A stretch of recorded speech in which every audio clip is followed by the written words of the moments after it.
It's Maddie Hendricks. I am a classically trained coloratura soprano and the creator of the Classical Singing Made Simple YouTube channel. Yay! Today's video is I would love to focus on building strength, how I am building strength and working on building strength in my light coloratura soprano voice. These are just my thoughts at the moment. And I'm still growing, so I'm excited to talk more about this. You guys are, if you are light voice, you are welcome to experiment with these ideas, play around, but everyone's voice is unique and different, so do what works for you. I am a light lyric coloratura soprano in the classical singing world. This means that I have a very agile voice. I can pop up to high notes, very high notes in the soprano stratosphere pretty easily. And I say but it's not a bad thing. And it's taken me a while to kind of accept that it's not a bad thing. I have a what you might call smaller voice compared to a full or dramatic singer who sings bigger, say, operatic repertoire, like big Puccini roles or Wagner roles or bigger Verdi roles. I'm singing a lot of Mozart currently at the moment. I'm exploring bel canto, Bellini and Donizetti, and but my voice is very light at the moment and very bright. I am also a small, petite person, so that may have something to do with it. And I'm also very young. I'm 27, so I know that my voice will grow. So as a young singer, I always wondered, and still do to this day, how do I get stronger? How do I get more sound? How do I get, quote, louder? I've learned that this has a lot to do with training and working on technique. Training my voice has helped it grow, and working on vocal exercises has helped it grow, and strengthening my voice in, actually for me, both classical and non-classical styles has helped it grow and become stronger and more powerful, and I'll explain more about that in a moment. As I mentioned, I'm very young, so I know that my voice and my body will grow with age and as my body continues to develop. And this is taking me a second to accept. It's been hard, because there are some roles, operatic roles in some songs that I really want to sing, and it's like, oh man, it's not going to sound the same when I sing it compared to someone else. I may never have a huge voice, and the size of my larynx and my vocal tract and my resonant spaces in my face. I'm a very small person. I have a small face. It's the way it is, and yeah, that's how I think about it, and that's okay. It doesn't mean that I don't have my special superpowers. Every voice does, but it may mean that I am not going to be singing a big opera aria, as in like a dramatic aria.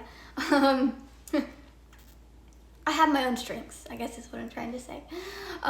So back to the training part. So here are some ideas that have helped me grow. So I've been thinking about, so I grew up as a high school singer. I grew up singing pop music and commercial music, and then I switched over to classical music when I joined choir. And when I switched over to classical music, it was this very pure sound, very straight tone, if you will, and this slightly, I would call it kind of disembodied. There was no body connection. The sound was, I'm going to use more quotes, kind of from my throat.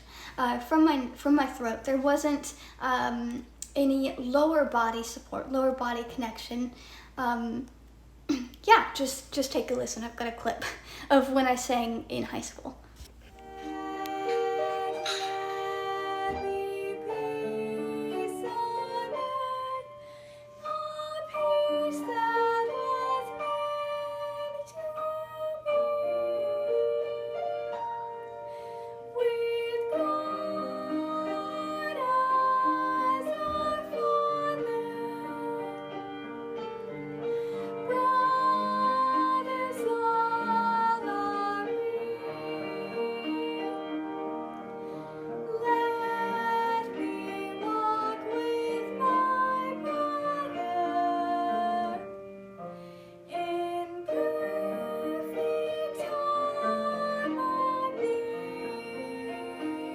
So you can hear that's a very small, kind of light, very pure, pretty sound.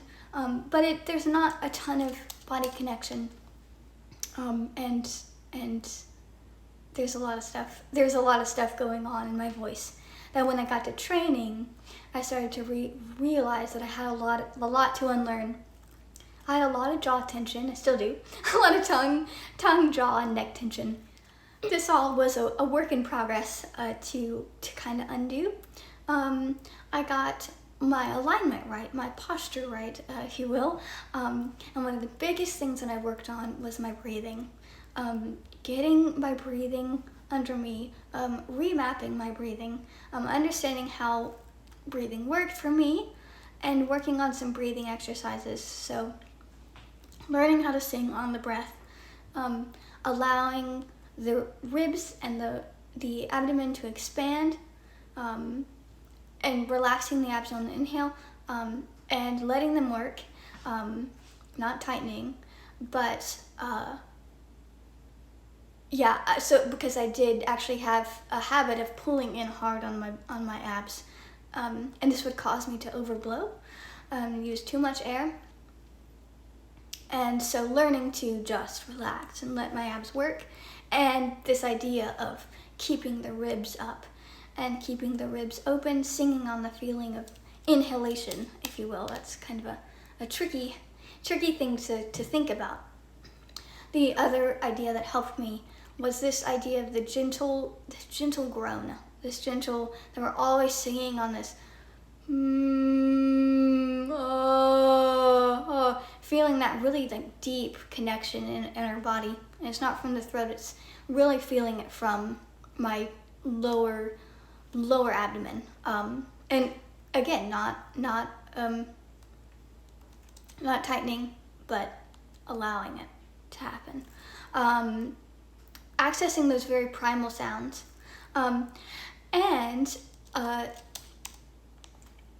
exploring the idea of breath support and the right kind of vocal fold closure. So we want our vocal folds to close when we sing, but this should not be too much. We can get a squeeze sound and a kind of compressed sound if we close it too much, but if we're not closing enough and we have too much air, it can kind of create a breathy sound, yeah? So, connecting to my lower body muscles and feeling the idea of vocal fold closure. And when I got to a point in my training, my classical training, what we did, this is just the way that I worked, was we brought the chest voice back in a stronger way. So my teacher and I actually did do some belting exercises, and it was so exciting to explore those sounds again. Strength training, I call it cross training.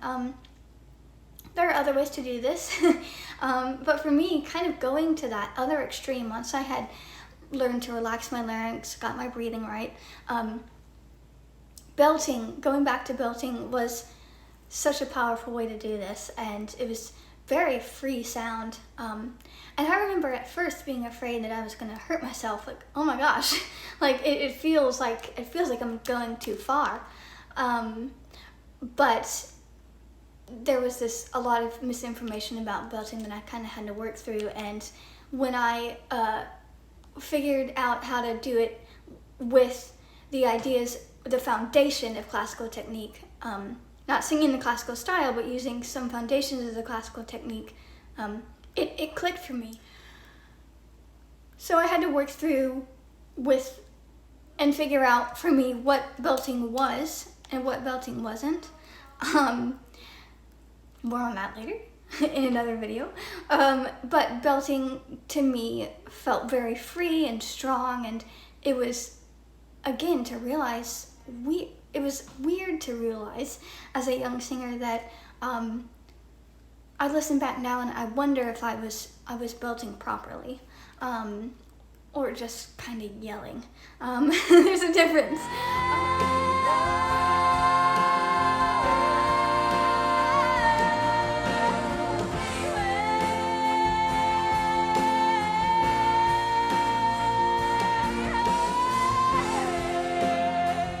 So getting, as I mentioned before, getting the vocal fold closure and the right kind of support has helped me strengthen my light soprano voice very much.